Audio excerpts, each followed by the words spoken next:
Bonjour, merci de venir à cette présentation. Je m'appelle Guillaume Bord, je suis dev lead de l'équipe Analytics Product à Criteo. L'équipe Analytics Product, c'est une équipe qui développe les outils manquants pour exploiter nos données Big Data à l'échelle de Criteo, qui est assez énorme. Et on développe donc des solutions qui n'existent pas soit en open source, soit sur le marché, pour les besoins internes de Criteo. Aujourd'hui, je ne veux pas vous parler d'analytics ni de big data, donc ça n'a pas beaucoup de rapport avec mon rôle à Criteo. Mais j'avais envie de venir parler à Devoxx cette année, chercher un sujet intéressant, un sujet original, pas forcément parler d'une technologie existante. Et j'ai été confronté récemment à un problème intéressant. J'avais dû essayer de générer du code machine, du code dynamiquement du code machine à partir d'une JVM. Et c'est un sujet sur lequel j'ai pas trouvé de ressources. J'ai l'impression que ça n'a pas été fait. C'est vrai que c'est un sujet de niche et je ne sais pas trop si c'est utile encore. On pourra en discuter plus tard. Mais en tout cas, je trouvais intéressant de creuser cet aspect. Et j'ai décidé de faire cette présentation pour vous montrer un petit peu les différentes étapes qui permettent de réaliser ça. Alors, soyons honnêtes, c'est totalement expérimental, c'est totalement unsafe aujourd'hui à faire. Vous allez voir, je risque fortement de cracher soit ma JVM, soit mon laptop, ce qui est pire pour ma présentation. Donc, le but final, il n'est pas forcément évident, mais en tout cas, ce qui est intéressant, c'est tout le cheminement qui permet d'atteindre ce résultat. Ça va être essentiellement du code. Je ne sais pas qui programme ou connaît un peu Scala dans la salle. Bon, bah, c'est bien ça. Parce que ça va être en Scala. J'ai pas pris en trade, j'avais marqué dans la description. Mais les techniques en soi, elles n'ont pas forcément grand-chose à faire. Enfin, les techniques fondamentales, elles n'ont pas forcément grand-chose à faire avec Scala. Elles peuvent être appliquées en Java ou dans un autre langage sur la JVM. Par contre, je vais montrer quelques aspects de Scala qui sont intéressants. Donc, à partir du moment où on s'est dit on a besoin de générer du code natif, une fonction, en maîtrisant le code natif de cette fonction, il y a plusieurs étapes. La première grande étape, c'est de trouver un moyen d'insérer ce code natif assembleur dans notre code Scala, ou dans notre code Java, si on veut le faire depuis Java. Donc c'est déjà une première problématique. Donc on a besoin de trouver un moyen d'exprimer ces différentes structures, instructions, opérandes, registres en Scala, trouver une manière de l'insérer syntaxiquement dans le langage, et puis un moyen de l'intégrer tout simplement. Une fois qu'on a fait ça, il y a une deuxième grosse partie qui est de rendre ce code exécutable réellement. Donc le transformer en code machine, transformer en code, donc moi mon laptop c'est un Intel 64 bits, donc le transformer en code x64, le charger en mémoire et le rendre exécutable, et ensuite, pour pouvoir l'exploiter comme d'une fonction standard de Scala, lui donner un type fonction Scala, ou lui donner un type fonction Java si on veut le faire depuis Java. Donc il y a un certain nombre de challenges. La fonction qu'on va écrire, ça va être la fonction addition, qui additionne deux longues sur un 64 bits, ou deux int, je peux faire deux int, c'est pareil. Je ne sais pas qui est capable un peu de parser ça, de voir ce que ça fait. Ouais, tout de suite, il y en a moins. Ah si, quand même. Ouais, c'est pas hyper compliqué, donc la première instruction, c'est on déplace, donc c'est la syntaxe Intel, donc c'est inversé. Première instruction, on déplace le contenu du registre RDI dans le registre RAX. La deuxième instruction, on additionne le contenu du registre RSI avec le registre RAX et on met le résultat dans le registre RAX. Et la dernière instruction, on retourne. Voilà. Donc le code de la fonction, il est hyper simple. Comment j'ai su qu'il fallait utiliser RAX, RDI, RSI, tout ça pour faire une fonction que je puisse appeler depuis Scala? Là, il n'y a pas vraiment de magie. Il y a ce qu'on appelle des ABI, donc c'est des applications binary interface, qui définissent sur un système comment les programmes, les fonctions communiquent entre elles. Ça, c'est standard. Alors là, comme je suis sur macOS et 564 bits, le standard que j'utilise, c'est le système 5 x86-64 ABI. Il y en a aussi un pour Windows et il y en a un pour 32 bits. En gros, ce que ça dit, c'est que pour une fonction, j'ai marqué en dessous, les premiers paramètres de la fonction, elles arrivent sur les registres RDI, RSI, RDX, RCX, R8, R9. Après, s'il y a plus de paramètres, on les met sur la stack. Et puis, le retour de la fonction, on le met dans le registre RAX. S'il est 64 bits. S'il est plus de 64 bits, on met l'autre partie dans RDX. Bon, là, c'est assez simple. Ma fonction, elle prend deux entiers ou deux longues et elle renvoie un entier ou un long. Donc les deux paramètres vont être dans RDI et RSI. Et moi, je vais mettre mon résultat dans RAX. C'est pour ça que j'ai écrit ce code assembleur. Donc c'est hyper facile. Allons-y, essayons de coder cette première partie. Est-ce que la taille de la police, ça va pour tout le monde, y compris au fond? C'est bien. Ok.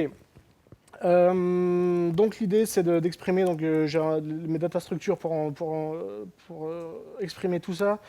Donc j'ai besoin d'un registre. Mes registres, j'ai RAX. Voilà. J'ai besoin d'un autre registre.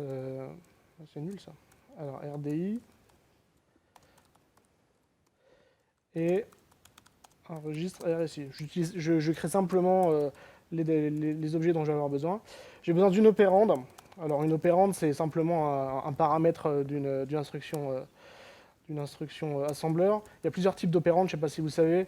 Là, je vais utiliser une opérande register direct. Ça veut dire que la valeur de mon paramètre, il va être dans le registre. Il y a aussi register indirect qui dit que en fait, le registre contient un pointeur vers la mémoire où est la valeur du paramètre, ou bien il y a des immédiates, donc on met directement la valeur littérale à l'instruction. Voilà. Dans ce cas-là, c'est un register direct, croyez-moi. Et puis, donc ça, c'est une opérande. Donc j'ai qu'une opérande. Et puis, j'ai besoin d'instructions. Donc, instruction. Donc, j'ai mon instruction move qui prend tout. Donc, c'est une opérande. From, c'est une opérande.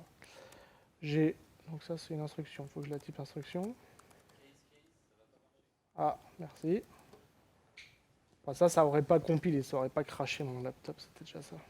Mais après, ça va être plus.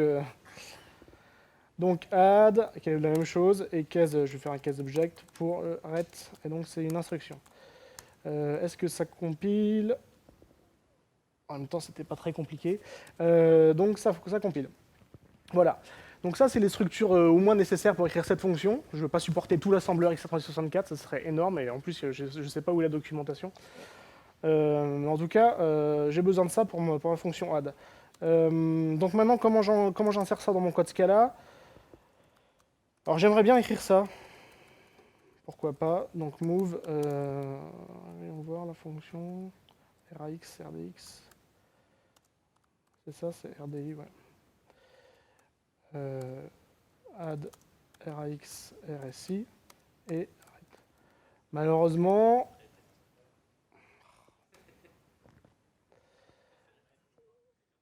merci. C'est l'autocomplétion là. Malheureusement c'est bien, mais bon voilà. Donc ça c'est une string. Alors moi j'aimerais bien écrire ça. Malheureusement, ça compile pas. Ça compile pas parce que je sais pas si vous connaissez un peu en Scala les string interpolation, mais c'est en fait ça crée une instance de string context et après ça appelle la méthode ASM dessus. Et la méthode elle n'existe pas sur ces contextes. Mais c'est pas grave, on va l'ajouter. Donc on peut la faire avec un implicit class inline assembly. Donc on prend un string context et puis on va lui ajouter la fonction ASM. Alors donc là on prend les arguments dynamiques. Là j'ai pas d'argument dynamique dans cet exemple, mais et on va renvoyer un seg d'instruction. Alors qu'est-ce qu'on fait? On prend toutes les parties de la string, on les zip avec les paramètres dynamiques. Dans cet exemple, j'ai qu'un bout de string et j'ai pas de paramètres dynamiques, mais après peut-être je vous montrerai comment on fait des paramètres dynamiques. Voilà.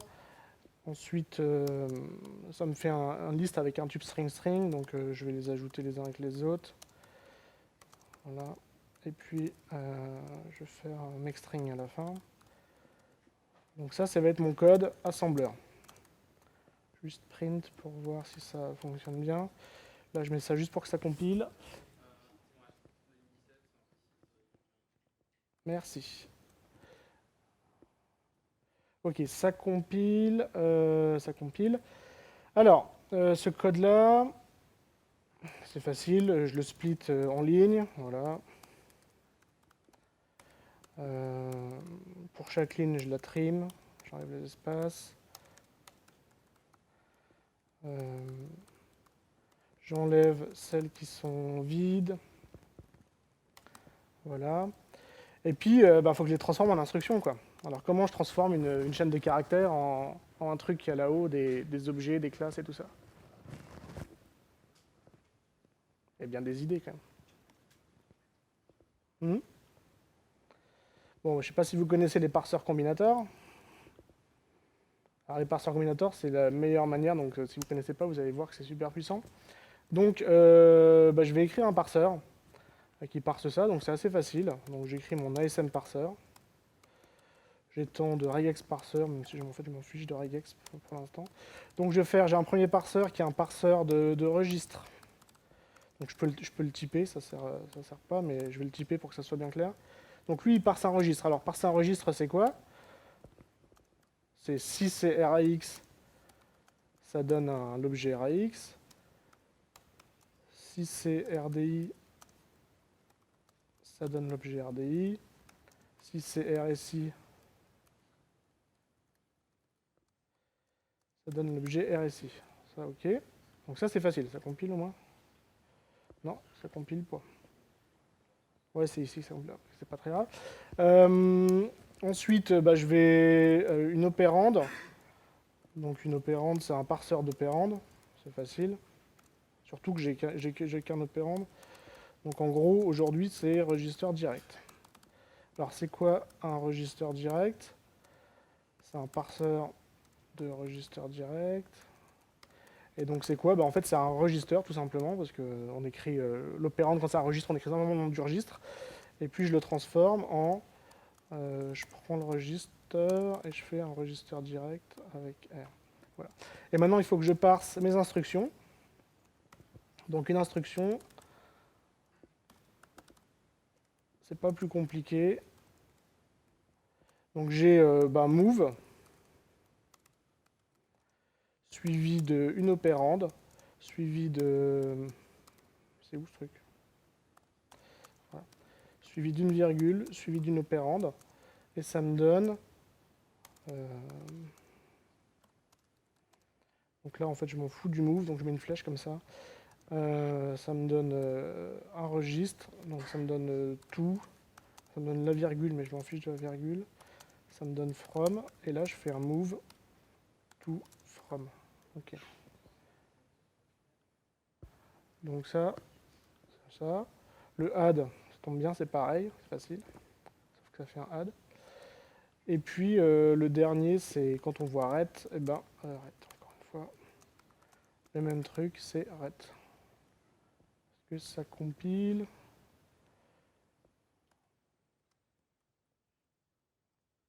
Voilà.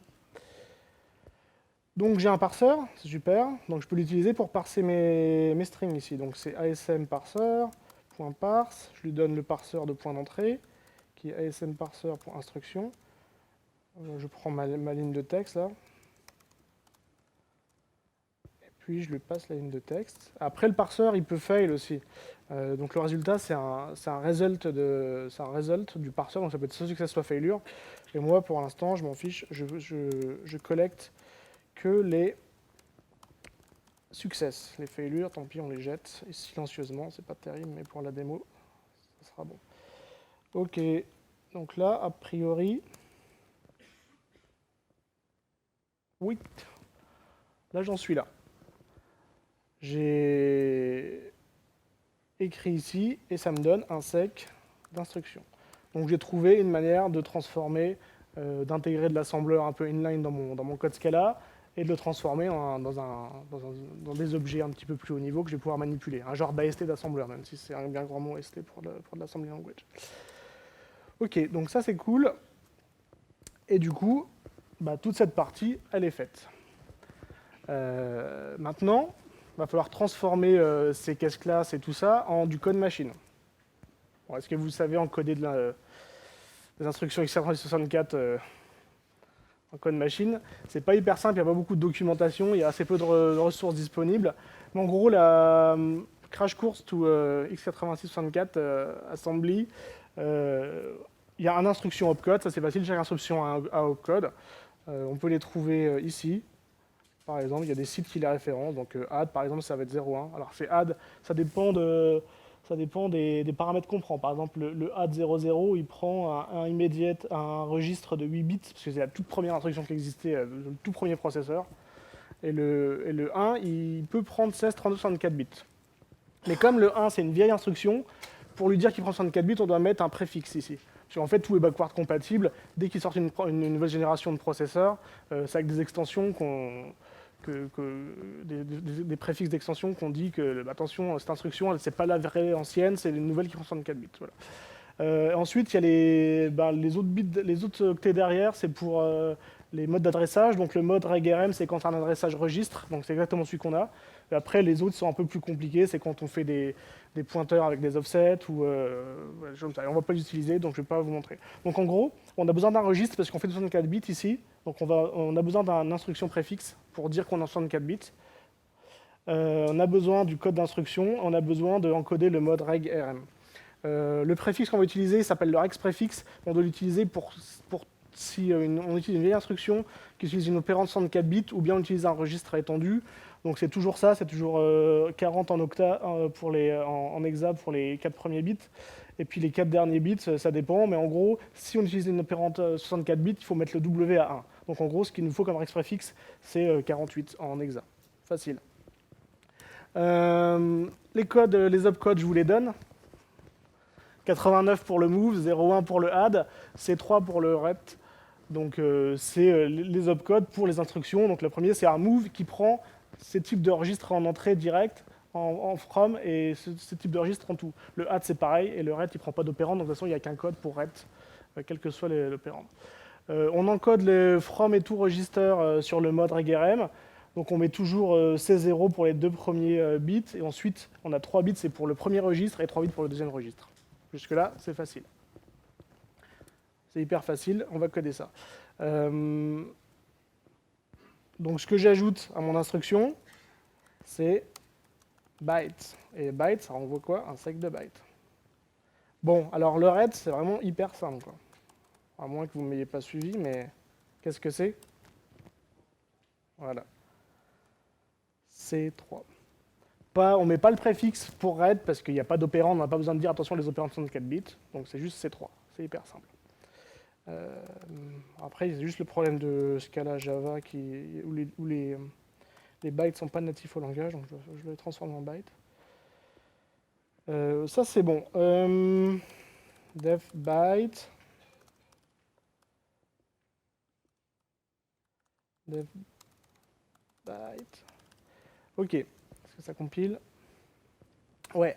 Faire le move. Donc en gros, le move, il y a plein de types d'opérandes, mais donc from to, on va s'intéresser qu'à un cas. Case, c'est quand le premier opérande, c'est un register direct avec un registre 1. Le deuxième opérande, c'est un register direct aussi. Donc là, on va gérer. Quand c'est un autre type d'opérande, pour l'instant, notre mini-assembleur, il va dire 6.error, voilà, je sais pas, not supported yet. Okay. Pour l'instant, on ne sait pas encoder les autres. Donc là, on a un premier registre, machin, donc c'est facile. On met notre rex. C'est par ici. Rex, donc c'est 0,40 plus 0,8. Okay, 0x40 plus 0x08. Le deuxième, c'est le opcode. Donc là, c'est un move. Donc l'opcode de move, c'est 89. Et ensuite, le troisième, je vais faire comme ça, là, ça sera plus lisible.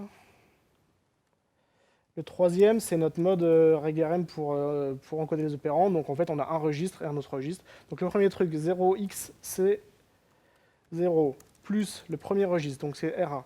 Là, il faut ajouter un code à nos registres. J'ai oublié ça. Devcode. Donc, le registre, pareil, je vous les donne. Valcode, le registre RAX, c'est 0, ça tombe bien. Le code RDI, je ne sais plus d'ailleurs. Je peux regarder là-dessus. Donc ça, c'est sur OSDev. Je ne sais pas si vous faites un peu de programmation système. C'est un peu la référence sur tout ce qui est programmation système, Linux. Et du coup, c'est une bonne ressource aussi pour retrouver ces trucs-là. RDI, j'ai dit. Donc RDI, c'est 7. RSI, c'est 6. Donc RDI, c'est 7. RSI, c'est 6. Ok. Donc, plus le code du premier registre. Et puis... c'est pas ça. Je le décale de 3 bits, plus le code du registre 2. Et voilà. Ça, voilà. Après, il faut le transformer ça en byte, donc 2 bytes. Voilà. Ok, ça c'est bon. Pour add, on a de la chance, c'est la même chose. C'est bien. Il faut juste changer le opcode. Et le opcode pour add, c'est 001. Donc je change ici, 0x01. Ok. Bon, là j'ai écrit un mini assembleur qui assemble au moins ces trucs-là. Je vais tester pour voir ce que ça donne avant d'essayer d'exécuter ce code et de voir que c'est pas bon. Donc, flatmap, je prends les bytes pour chaque instruction. Et puis là, je vais essayer de l'écrire. Donc, byte. Là, le problème, c'est que donc, ça fait byte et 0xff parce qu'il faut que je le transforme en positif pour imprimer un truc lisible. Voilà, en hexa, ça va faire ça. Voyons voir ce que ça donne. 4889 F8, 4801 F0 C3. Pour être sûr que c'est le bon code, je vais utiliser un vrai assembleur, pas écrit par moi. Voir ce que lui dit. Ok, donc add.asm. Donc je lui dis que je suis en 64 bits. Et on va prendre ça. Et puis je vais utiliser NASM, je ne sais pas si vous connaissez, c'est le GNU. C'est le GNU ASM ou je ne sais rien en fait. Add.asm. Non, je suis où là? Voilà. NASM donc. Et puis xdump de add. Merde. Donc lui, il encode 4889 F8 4801 F0 C3. Donc on a le même encodage, donc c'est bon. A priori, ça devrait pas tout péter. Ok. Donc cette partie elle est faite. Maintenant, j'ai plein de bytes qui sont censés correspondre au code machine pour additionner mes deux int. Il faut que je charge ça en mémoire et que je le rende exécutable. Donc une fonction au final, dans n'importe quel langage, ça devient des bytes comme ça dans la mémoire quelque part. Il faut que la mémoire elle soit notée exécutable pour que le kernel accepte d'exécuter ce bout de code. Et puis, il faut qu'il respecte les conventions ABI, mais ça, on vient de voir qu'on les respecte. On a bien mis les bons registres en entrée, les bons registres en sortie. Donc, il nous reste qu'à charger ce code en mémoire. Et puis, on aura un pointeur à cette fonction qu'on pourra essayer d'utiliser pour appeler depuis Java. On va utiliser deux choses. Je ne sais pas si vous connaissez sunmisk unsef. Vous connaissez probablement. C'est ce qui permet de sortir de la heap et d'allouer de la mémoire native en dehors de la heap et puis de la manipuler. Et le seul truc, c'est que pour la rendre exécutable, cette zone mémoire, on ne peut pas le faire directement avec unsef, il n'y a pas le truc, on a besoin d'utiliser la libc. Pour utiliser la libc, je vais utiliser JNA, je ne sais pas qui connaît JNA. C'est un peu comme JNI, mais ils ont une lib FFI dynamique, donc c'est un peu moins chiant à utiliser. Donc je vais pouvoir charger la libc, et dans la libc, ce qui m'intéresse, c'est mprotect, donc je donne un pointeur vers une zone mémoire, la taille, et je vais lui demander de mettre la protection en read-write exécutable. Donc à partir du moment où cette zone mémoire va être exécutable. Voilà ce qu'il faut que je fasse. Donc il faut que je récupère unsef. Alors ça, je copie le code parce qu'il est trop pourri. Machin avec des nuls et tout ça, des classes cases, des get. Ça, vous le trouvez sur Internet. Parce qu'en fait, ce truc, il est unsef et il est caché dans le SDK Java. On peut pas y accéder, mais en fait, on peut y accéder parce que tout le monde y accède.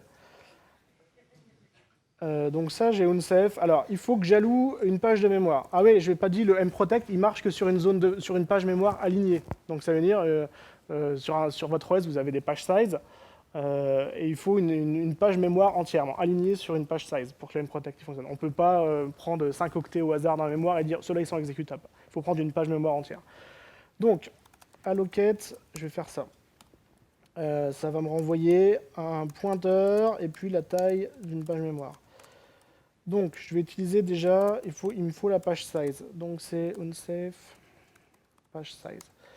Alors, le problème, c'est qu'avec unsef, il n'y a pas moyen d'allouer de la mémoire alignée. C'est pas possible. Donc, mon petit hack, c'est j'alloue 2 fois la taille d'une page. Voilà. Et puis, en fait, après, il ne me reste plus qu'à bricoler. Dire, je prends l'adresse plus la taille d'une page moins l'adresse modulo la taille d'une page. Et donc là, je tombe forcément sur une page de mémoire alignée. Ok. Mais je fais un peu de déchets, quoi. C'est genre, en plus, je pense que c'est genre 64 mégas la taille d'une page. Non, je suis même pas sûr. Voilà. Et donc la page size. Ok. Donc, est-ce que ça compile? Ouais. Bon, j'ai ça. Maintenant, il me faut ma libc. Alors, ma libc. Je vais faire un trait libc, extend library. Il me faut un vieil import, JNA que j'ai mis là pour me rappeler. Ouais, peut-être que j'ai pas de. Euh, Ok, ma libc, donc mprotect, je sais plus, la signature. Ouais, donc le premier c'est un pointeur. Pointeur, ça vient de JNA pointer, c'est une représentation Java d'un pointeur. Mon size t c'est un long parce que je suis en 64 bits. Et ma protection c'est un int. Donc, object libc, extend libc. Donc, private. Il faut que je fasse une instance de ça. Donc, ça c'est assez facile, ça s'utilise avec JNA. Donc, on fait native get ou load library, je crois. Ouais. Donc, C, class of, je lui dis la classe que je veux assigner. As instance of libc. Donc ok, donc ça normalement avec JNA, il va me chercher la libc, il va me faire un proxy qui a ce type là. Okay. Ça c'est facile. Il me faut val prot. Donc ça c'est normalement c'est dans le fichier hash de la libc, mais bon, je vais le réécrire ici parce que je le connais. C'est 4. Ok. Et donc j'implémente ça ici. Ah, faut renvoyer int, sinon ça va parler. Ça renvoie un int. Je l'ai marqué ici. Ouais, ça renvoie un int. Donc mprotect.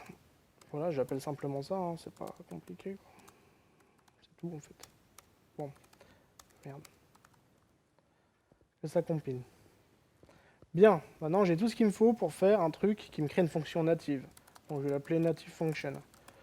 Alors il prend du code en entrée et il va me renvoyer une native function. Donc la première chose qu'il fait, c'est qu'il alloue de la mémoire. Donc il utilise mon truc allocate align memory page. Deuxième chose qu'il fait, je vais importer ma libc ici.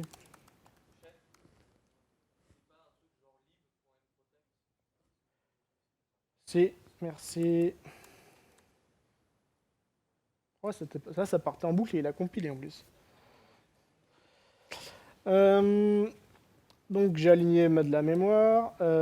Donc j'appelle mprotect avec mon pointeur. Voilà. La zone, la taille de la mémoire a changé, c'est la taille d'une page. Et ma protection, donc je veux qu'elle soit read, write, exec. Et il faut que ça... Je sais pas si je peux... Est-ce que je peux prendre une chaise ou... Ah oui, non, ça va être chiant. Ok, c'est pas grave. Bah après, il faut que je me mette le... ici. Voilà. Je crois que ça va aller. Hmm.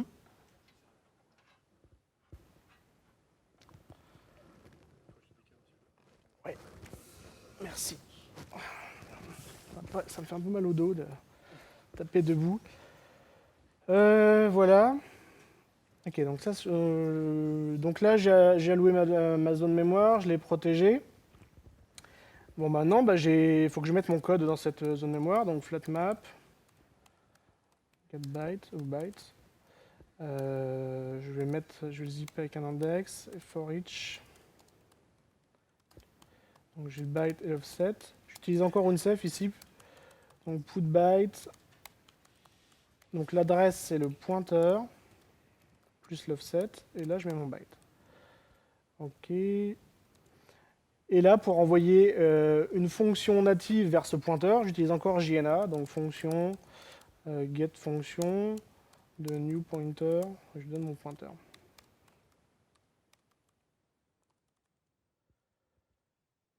Voilà. Donc ça, maintenant je vais voir ce que ça donne dans add. Alors, ça c'est bien.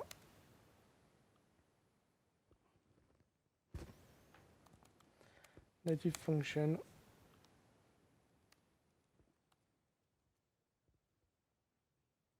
Voilà, donc j'ai une fonction native. Normalement, si j'appelle cette fonction native, avec les bons paramètres dans les registres, ça va faire ce que je veux. Le problème, c'est que moi, je veux pas une fonction native. Moi, je veux une fonction qui prend un int, qui prend un deuxième int, et qui me renvoie un int. Et malheureusement, ce n'est pas un. Donc, comment on fait? Ah, mais ça, c'est facile. Dans ce cas, c'est toujours pareil. Donc, int function2. Donc, je prends une fonction native. Et je renvoie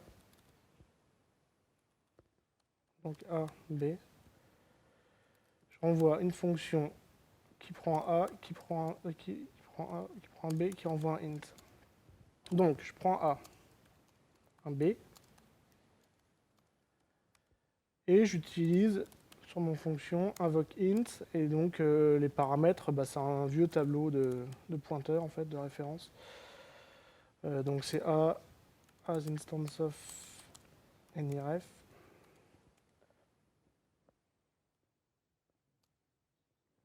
Bon, B.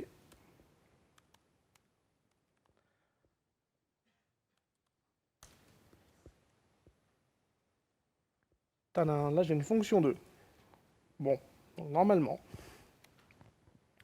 si je l'appelle avec des paramètres, non mais ça fonctionne. 5.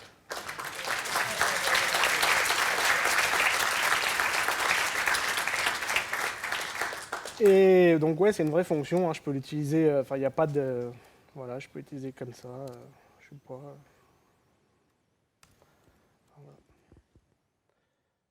Oh, ça marche plus. C'est une vraie fonction, mais c'est la même merde, il faut mettre des parenthèses partout, quoi.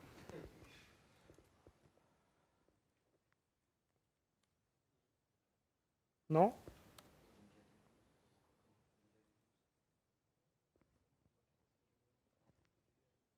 J'ai fait quoi? Voilà. Ok, donc ça fonctionne. Bon, je me remets là-haut parce que j'ai un peu fini de coder. Donc, bah voilà, on a tout fait. Qu'est-ce qu'on a appris? Donc, je vous ai dit, ce qui est intéressant en soi, c'est plutôt tout ce qu'on a vu là pendant la presse que le but final en soi de générer du code assembleur. Alors pourquoi le générer du code assembleur c'est pas si intéressant en soi? Parce qu'au final, de toute façon, la JVM va générer le même code. Le compilateur hotspot va générer ça pour la fonction add. Peut-être qu'il va même générer une version optimisée. Je ne sais pas trop si on peut optimiser ça, mais bon. En tout cas, il va sûrement l'inliner dans les appelants. Alors que là, ma fonction, elle n'est pas inlineable, donc tu es obligé de faire un jump à chaque fois. En tout cas, on a appris, j'espère en tout cas que vous avez appris plus, un petit peu plus à propos de l'assembleur x364, voir qu'en fait, il n'y a pas de magie. À quoi ressemble une fonction au final, votre fonction Java que vous écrivez ou Scala, à quoi elle ressemble? Bah, c'est à ça, simplement. Elle est compilée pareil, avec les mêmes conventions d'ABI. Peut-être vous avez découvert que c'était assez facile de faire d'appeler une fonction dans un langage différent d'une fonction native depuis Java. Avec JNA, c'est super facile en fait. Donc il ne faut pas se limiter. C'est pas parce qu'on est sur la JVM qu'on ne peut pas appeler du code natif, qu'on peut facilement, depuis la JVM, allouer du code of heap. Donc ça, c'est avec WNCF, et après le manipuler. Ça peut être utile au-delà de ce use case, ça peut être utile pour plein de trucs. Et puis une petite crash course assembly encoding qui est toujours intéressante, même si dans les faits, si on voulait écrire un assembleur total x364, ça serait beaucoup plus de travail, et la référence, elle est assez énorme en fait. Et puis sur la partie Scala, ce qui était intéressant, c'est de voir que, bah, vous savez, le string interpolation qu'on utilise dans Scala avec S ou F, bah, on peut l'étendre pour faire des trucs comme on vient de faire, donc on peut l'étendre pour faire nos propres string interpolation. c'est hyper facile. C'est une bonne manière d'intégrer un DSL dans ce cas-là, je trouve. C'est probablement plus facile de faire comme ça que d'essayer de bidouiller avec la syntaxe Scala elle-même, avec les implicites conversions de Scala, essayer de faire rentrer un espèce de external language en Scala qui ressemble un peu à external language, mais donc on va rien comprendre les erreurs de compilation. Je trouve que c'est plus intéressant de la mettre dans une string comme ça directement, avec un string interpolation, et laisser derrière de la magie convertir dans vos types Scala. Parce que ça vous donne plus de flexibilité sur la syntaxe finale que vous pouvez utiliser. Et puis si vous avez des choses à parser, donc notamment pour ce use case ou pour autre chose, vous devez absolument utiliser les parseurs combinateurs de Scala. C'est vraiment, vous avez vu, super puissant. Je vais vous montrer, je savais qu'en 45 minutes, je ne pourrais pas aller aussi loin et implémenter beaucoup plus que ce qu'on a implémenté, mais j'ai ici J'ai été un peu plus loin quand j'ai préparé la présentation. Donc là, j'ai gardé notre add comme on l'a fait ici. J'en ai implémenté un autre qui capturait, donc c'est une closure qui capture une variable du scope. Et donc là, vous voyez, on peut mettre des parties dynamiques ici. Et donc là, c'est le M ici, il va être capturé ici. Donc c'est l'avantage de faire un assembleur dynamique par rapport à un assembleur classique, c'est qu'un assembleur dynamique, il génère le code au runtime et il a accès aux valeurs qui sont disponibles au runtime. Donc il peut générer des fonctions par rapport à du contexte qui existe simplement au runtime. Alors que si un assembleur classique, il génère du code statique, entièrement statique. Donc ça, c'est intéressant. Et j'ai été un peu plus loin. J'ai ajouté l'encodage d'une fonction syscall. Je ne sais pas si vous saviez, avant on utilisait l'interruption 80 pour appeler l'OS. Depuis 64 bits, on a une fonction dédiée qui s'appelle syscall. Et donc là, en fait, ça c'est le nom de la fonction. En gros, c'est println, fonction du système, donc de l'OS. Ici, je lui mets la taille de ma chaîne de caractères dans RDX. Dans RSI, je lui mets le pointeur à ma chaîne de caractères. Ici, je l'ai alloué off heap, ma chaîne de caractères. Donc le allocate, il alloue de la mémoire off heap, et puis il met les bytes de la chaîne de caractères dedans. Et puis, on met 1 dedans. 1, c'est stdout, donc c'est le channel sur lequel on veut écrire. Donc le 1, c'est stdout. Et on a fait le syscall, et donc là, c'est le YOLO print, et il remplace le println, et il est vachement plus rapide, parce qu'il est en assembleur. Il bouffe juste un peu de mémoire. Parce que ouais, du coup, la chaîne n'est pas désallouée. Alors pourquoi j'ai alloué la chaîne moi-même au lieu de donner un pointeur vers... Alors j'aurais pu récupérer avec Unsef, j'aurais pu tenter de récupérer un pointeur vers la chaîne. Il y a une technique avec Unsef qui permet de faire ça.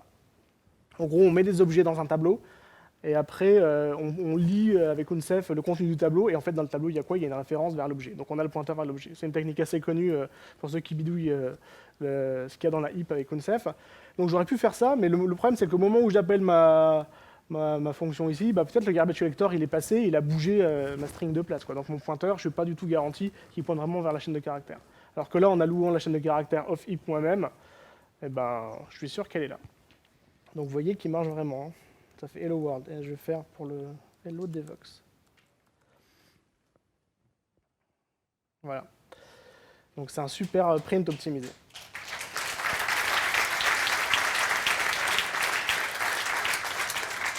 Je vais prendre des questions. Oui, je vais prendre des questions, s'il y a des questions. Oui.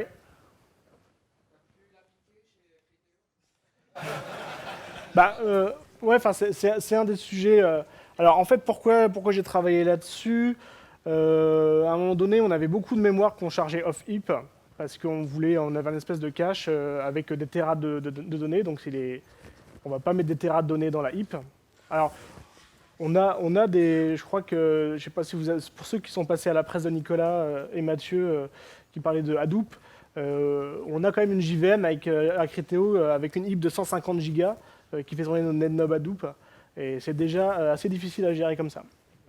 Tout le monde sait qu'il ne faut mieux pas travailler avec des heaps énormes en Java, parce que quand le garbage collector se met à scanner dans la totalité de la mémoire, le stop the world dure plusieurs minutes. Donc c'est vraiment terrible. Donc si on a beaucoup de données à gérer pour un cache, il faut mieux la mettre off heap. Donc on alloue de la mémoire off heap avec Unsef. Le problème, c'est qu'après, si je veux faire des agrégations sur cette mémoire, donc par exemple c'est des lignes, je veux faire des sommes, des agrégats, des filtres, Donc j'ai essayé, on peut essayer d'écrire en Java avec Unsef, donc on fait getByte, putByte, machin. Ou alors, je me suis dit, est-ce que ça va vraiment changer la donne si j'écris une fonction assembleur, je lui donne un pointeur vers le début de ma mémoire FIP, et j'écris toutes mes fonctions d'agrégation et de filtre en assembleur. C'est assez facile, parce que c'est pas des trucs de fou, c'est des additions, des sommes ou des filtres. Donc on peut le faire. Et voilà, j'ai comparé les deux. Au final, j'ai pas vu de vraie différence, parce que en réalité, Hotspot, il optimise hyper bien le code. Quand vous faites un Unsef getByte ou putByte, des appels comme ça, en fait, si on regarde l'implémentation du compilateur Hotspot, tous ces trucs sur Unsef, en fait, ils sont compilés directement en assembleur. Donc il n'y a pas du tout d'overhead à utiliser des appels Java, parce qu'en fait, ces appels Java sont entièrement compris par Hotspot, ils sont vraiment natifs à l'implémentation de la JVM. Unsef, ça fait partie du JDK, ça fait partie de la JVM, et donc ils sont hyper optimisés. Donc j'ai pas vu de différence, en tout cas, qui permettait de dire, dans un cas, il faudrait mieux gérer moi-même la génération de mon code en assembleur plutôt que laisser faire Hotspot. Après, c'est pas forcément vrai dans tous les cas. Peut-être que vous pouvez avoir des machines avec des instructions très spécifiques qui ne sont pas prises en charge par Hotspot, parce qu'elles sont hyper spécifiques et qui peuvent vachement vous aider dans un cas. Je pense notamment au GPU, parce que toute cette partie que j'ai fait, là, j'ai généré du code pour le CPU, mais je pourrais générer de la même manière du code pour le GPU. Et les GPU sont beaucoup plus spécialisés, ont des instructions beaucoup plus spécialisées, et ça pourrait être intéressant peut-être, depuis une JVM, de faire ce genre de choses et de générer du code pour le GPU, par exemple, pour faire des calculs de matrice ou des choses comme ça. Est-ce qu'il faut le faire depuis Java? Ça, c'est une autre question. Le seul truc, c'est qu'en fait, Java, c'est devenu un peu, en tout cas, si vous faites du big data et vous utilisez Hadoop, la JVM, c'est un peu le moyen de lancer n'importe quoi. Même quand vous faites du Python avec Hadoop, ça lance une JVM qui lance du Python. Donc, à la limite, pourquoi pas, si on peut générer du code à JVM directement, voilà. Donc ça peut être intéressant, je sais pas, j'imagine que, en tout cas, peut-être ça ouvre la voie, et peut-être qu'il y a des gens qui vont se dire, qui vont connecter les deux bouts, et qui vont se dire, ah tiens, en fait, je pourrais utiliser ça pour faire ça. Et peut-être ça va ouvrir des... En tout cas, j'ai pas trouvé aujourd'hui de ressources là-dessus sur Internet. Ouais. Euh,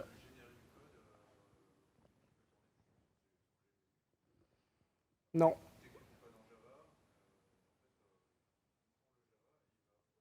C'est un compilateur? C'est au runtime ou c'est un compilateur? C'est au runtime? Ah, ça se trouve, ça utilise la même technique que ça, donc je vais regarder. Je ne sais pas comment ils font. Mais j'imagine que... Après, en fait, j'aurais pu utiliser un assembleur externe. Là, j'ai écrit l'assembleur en ce cas-là, c'était fun. Si on devait entièrement assembler un truc, peut-être qu'il faut mieux forquer un process d'un assembleur existant et le laisser générer le code dynamiquement. Enfin, et puis après, récupérer le code et le charger en mémoire. Il y a moins de travail. Est-ce qu'il y a d'autres questions? Oui. Je sais pas, c'est un grand débat, j'ai pas suivi. Je sais que l'idée, c'est en tout cas d'arrêter le mode cowboy de tout le monde qui l'utilise comme ça à l'arrache, et plutôt de le standardiser, ou de standardiser différents aspects de Unsef dans des API officiels. Alors je sais pas exactement, c'était les discussions, je sais pas exactement où ça en est. Je peux répondre. Ouais, Au moins pour la 9, ces trucs-là vont pas disparaître. Par contre, ils ne seront pas dans Java Base par défaut. Il faudra faire un require, un truc qui s'appelle JDK supported. d'accord. C'est-à-dire, le truc non supporté. Ouais, Et ça disparaît pas parce qu'il y a plein de gens qui font ça. il y a plein de librairies qui utilisent ça, ouais. Automatiquement, Ouais, il y a plein de librairies qui utilisent ça. on va d'abord séparer les focus et Voilà. Une autre question rapide? Alors, juste avant de partir, je fais une petite promo. Le 26 mai, si vous êtes à Paris, on organise une petite conférence d'une journée. Il y a des gens de Spotify, Google, Mesosphere et Criteo qui parlent. Voilà, c'est pratiquement gratuit, c'est 50 €, mais c'est histoire de dire qu'on fait payer l'entrée et qui est reversé à une œuvre de charité derrière, je ne sais plus laquelle. Voilà. Mais ça peut être intéressant si vous êtes sur Paris. Et voilà, discuter de vrais big data à scale, ça peut être intéressant. Merci tout le monde.